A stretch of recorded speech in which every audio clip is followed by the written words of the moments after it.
어등산 관광단지 개발 산업은 지난 2005년 사업계획 수립 이후 수차례 건설사가 바뀌고 우선 협상 대상자가 취소되어 법적인 분쟁이 계속되면서 17년간 우리 도시 발전의 족쇄가 됐다. 어등산 관광단지 문제는 임동 방직터 문제와 함께 우리 도시 낙후의 실상과 원인을 고스란히 보여주는 대표적인 사례다.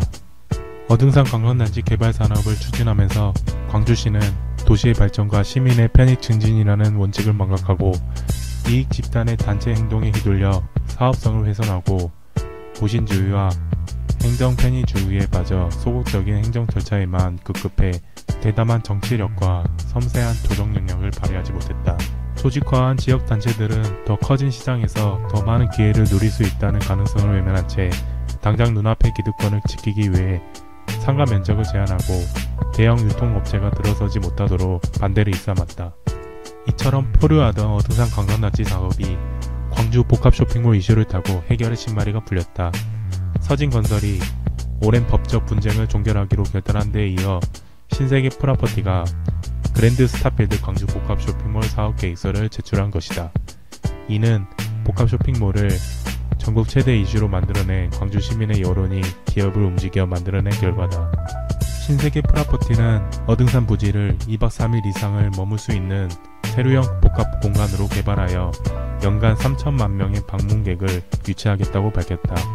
스타필드 직접 고용 4천명을 포함해 3만 6천 명의 고용을 창출하겠다고도 했다. 건설 기간에만 6조 원의 경제 파급 효과를 기대할 수 있다고 한다. 광주형 일자리 사업으로 이제까지 직접 고용한 인원이 620명에 불과하고 광주 방문객 수가 연간 400만 명에 못 미치는 현실을 생각할 때 광주와 호남을 넘어 대한민국 대표 랜드마크로 육성하겠다는 그랜드 스타필드 광주 출신 제안은 광주광역시를 활력 넘치는 도시로 만들 일대 전기가 될 것이라는 기대를 자아내고도 남음이 있다. 어등산 관광단지 진입광장을 활용해 문화 이벤트를 전개하고 별마당 도서관과 퍼블릭 스포츠파크를 광주 시민들을 위해 시민개방 공간으로 제공하겠다는 방안도 매우 매력적이다.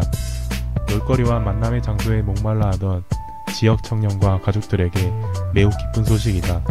광주의 내일이 기대되는 이런 희소식 앞에 지난 17년을 답보 상태로 만들었던 반대 세력이 또다시 고개를 들고 있다.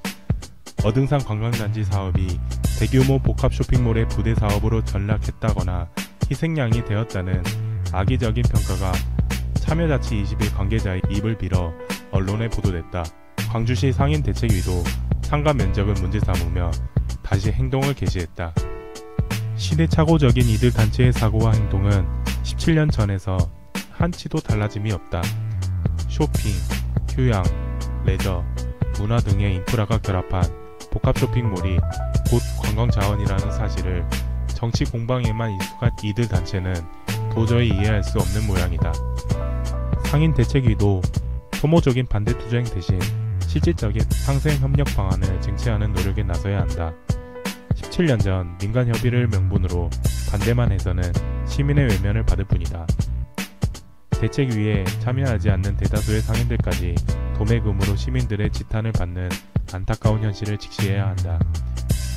낡은 기득권을 보호하고자 대다수 시민의 편의와 도시의 발전을 가로막는 것은 상인 정신이 아니다.